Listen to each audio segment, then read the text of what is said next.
বিরতির পর স্বাগত। বাংলাদেশে হাসিনা সরকারের পতনের পর থেকেই বারবার বিভিন্ন বিষয়ে কিন্তু ধাক্কা খেতে হচ্ছে আওয়ামী লীগকে। কখনো আওয়ামী লীগের কর্মী সমর্থকদের বাড়িতে হামলা, কখনো এই পার্টির নেতা নেত্রীরা তারা দল ছেড়ে চলে যাচ্ছেন, আবার কখনো দেখা যাচ্ছে যে তাদের সেই দলকেই একেবারে কর্মসূচি করতে বাধা দেওয়া হচ্ছে, নিষিদ্ধ করে দেওয়া হচ্ছে এই দলকে। আবারও এই বিষয়টা নিয়ে কিন্তু এবার বিশেষ বার্তা রাখলেন শেখ হাসিনা।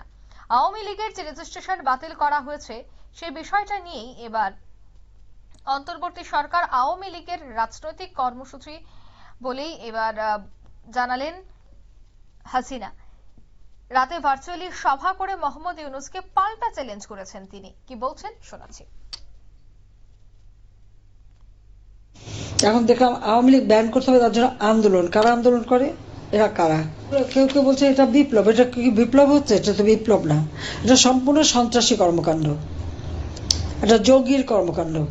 এবং এই জঙ্গিদের সহায়তা নিয়ে যে দীর্ঘদিনের চক্রান্ত, আর তার পিছনে শক্তি তো তখন বাইডেন সরকার, আমেরিকা, তারা ছিল। আর আমেরিকা তো সবসময় বে অফ বেঙ্গলের উপরে একটা লোভ, এখানে একটা ঘাঁটি করা। এবং এই প্রস্তাবটা আমাকে অনেকবারই দিয়েছে।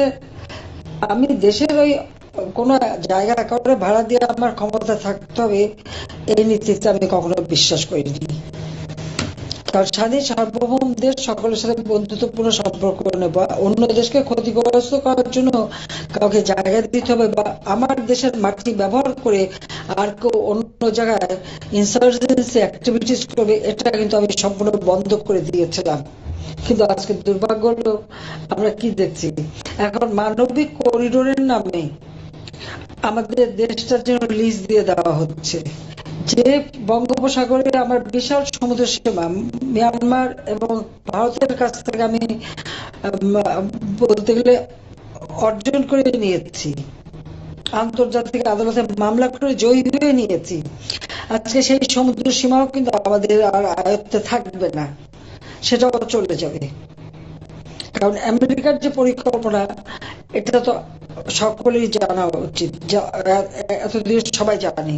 যখন আমি বলতাম তখন হয়তো অনেকের খারাপ লাগতো, ভাবতাম আমি এটা কি বলি। আর এমনিতে তাদের হাতের পাপেট, এটা পুতুল, এটাও সকলে বিশ্বাস করতো না, এখন নিশ্চয়ই বিশ্বাস করে।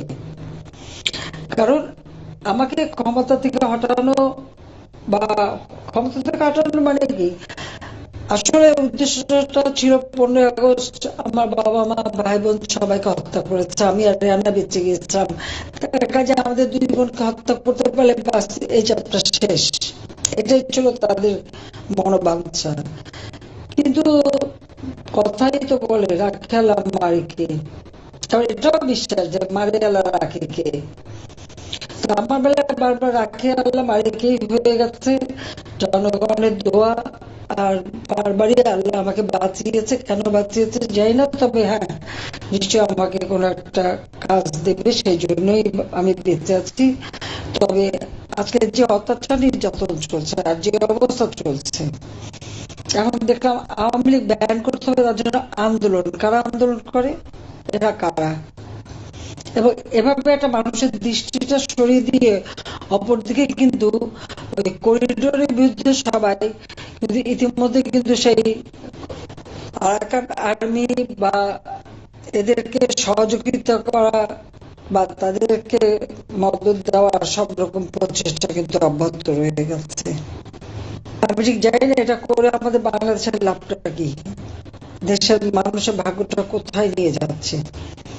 আজকে বলছে মানবিক করিডোর, পৃথিবীর বিভিন্ন দেশে যেখানেই করিডোর হয়েছে সেখানে সেই দেশগুলি কিন্তু অসহায় হয়েছে, সেটা সবাই একটু দেখা উচিত। আর এখন যেটা যুদ্ধ অবস্থা সৃষ্টি করতে যাচ্ছে, এটা আর কিছু হোক, হয়তো ইউনূস সাহেবের ক্ষমতায় থাকার সুযোগটা বাড়বে এবং সেই সুযোগটাই নেবে। নইলে যেখানে মিয়ানমারের জান্তার সরকার, আর সেখানে মানে তার ওখানে আর একটা গ্রুপকে এভাবে সহযোগিতা করা, এতে বাংলাদেশের জন্য কত বড় একটা ক্ষতি হবে সেটা কি ভেবে দেখেছে? আজকে যদি জান্তা সরকার এই আরাকান আর্মির উপরে আক্রমণ শুরু করে, এয়ার অ্যাটাক করে, সেগুলি কোথায় যেয়ে পড়বে? শুধুই কি তাদের উপরে পড়বে? বাংলাদেশ ক্ষতিগ্রস্ত হবে না? বাংলাদেশকে কেন এই ধরনের ঝুঁকির মধ্যে ডক্টর ইউনূস ফেলছে সেটা আমার প্রশ্ন। কেন বাংলাদেশের জনগণের ভাগ্য নিয়ে সে সিনেমিনি খেলছে? তার তো পয়সার অভাব নাই। গ্রামীণ ব্যাংক, টেলিকমের টাকা থেকে শুরু করে সমস্ত টাকা দরিদ্রের মাথার ঘাম পায়ে ফেলে উপার্জিত টাকা সবই তো সে নিয়েছে। তার তো বিলিয়ন বিলিয়ন ডলার নাকি বিদেশে, ফ্রান্সে নাকি 2 বিলিয়ন ইনভেস্টমেন্ট করছে, কিন্তু বাংলাদেশে 1 পয়সা করেনি, দেয়নি। গ্রামীণ ব্যাংকে এমডি পদে চাকরি করেছে, কিন্তু গ্রামীণ ব্যাংকে কোনোদিন কোনো টাকা ডিপোজিট দেয়নি। তার কোনো টাকা ওখানে নাই, তার কোনো মানে আপনারা শুনলেন হাসিনার এই বার্তা। বিস্তারিত সে বিষয়ে জানবো। টেলিফোন লাইনে যুক্ত হয়ে গেছে প্রতিনিধি রাজীব দত্ত। রাজীব, আওয়ামী লীগের রেজিস্ট্রেশন বাতিল করা হয়েছে এবং এর পেছনে কোনো ষড়যন্ত্র রয়েছে ইউনূসের দ্বারাই করানো হয়েছে আন্দোলন, সেই কথাই বললেন হাসিনা। কি বলবে এই বিষয়টা নিয়ে? প্রথমেই বলি যে ইউনূস যেটা চাইছে, যে মৌলবাদী সরকার জামাত যেটা চাইছে, বিএনপি যেটা চাইছে, যে তারা আওয়ামী লীগ যারা ওই দেশটাকে শাসন করতে, এবং হাসিনাকে তো তাড়িয়ে কিন্তু ইউনূস বেআইনি ভাবে ক্ষমতায় বসেছেন, তাই আওয়ামী লীগকে মুছে ফেলতে চাইছে। গতকাল যেটা হয়েছে, প্রথম ডেভেলপমেন্ট যেটা হয়, যে কয়েকদিন আগেই ঘোষণা করা হয়েছিল যে আওয়ামী লীগের রাজনৈতিক কার্যকলাপ বন্ধ করতে হবে যতদিন তাদের ট্রাইব্যুনালে সকলের নামে, অর্থাৎ হাসিনা সহ সকলের নামে কিন্তু সমস্ত আওয়ামী লীগের নেতাদের নামে অভিযোগ হয়েছে, তাদের বিচার চলছে, এমনটা দাবি করা হয়েছে বাংলাদেশ সরকারের পক্ষ, অন্তর্বর্তী সরকারের পক্ষ থেকে। এবং গতকাল সন্ধ্যের সময় একটি বিজ্ঞপ্তি জারি করা হয়েছে, যে বিজ্ঞপ্তিটা সন্ত্রাসবাদী আইন অনুযায়ী আওয়ামী লীগ সেই আইন অনুযায়ী সেই বিজ্ঞপ্তিটা জারি করা হয়েছে, যে আওয়ামী লীগ কোন রকম রাজনৈতিক কার্যকলাপ করতে পারবে না, এই বিজ্ঞপ্তি জারি করা হয়েছে। সেই বিজ্ঞপ্তি জারি করার বেশ কয়েক ঘন্টার মধ্যেই বাংলাদেশের নির্বাচন কমিশন তারাও কিন্তু আওয়ামী লীগের রেজিস্ট্রেশন বাতিল করে দিল। অর্থাৎ যেটা বাংলাদেশের নির্বাচন কমিশনের তরফ থেকে যেটা বলা হয়েছে, যেহেতু সন্ত্রাসবাদী এই অ্যাক্টে তাদের আওয়ামী লীগকে রাজনৈতিক কাজকর্ম বন্ধ করার নির্দেশ দেওয়া হয়েছে, সেই কারণেই তারা রেজিস্ট্রেশন বাতিল করতে বাধ্য হয়েছে।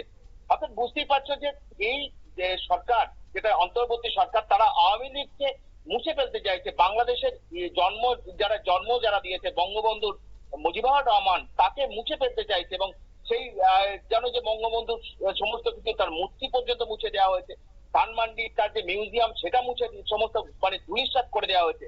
অর্থাৎ বাংলাদেশ তার স্বাধীনতার সেটাকেই কিন্তু মুছে ফেলতে চাইছে।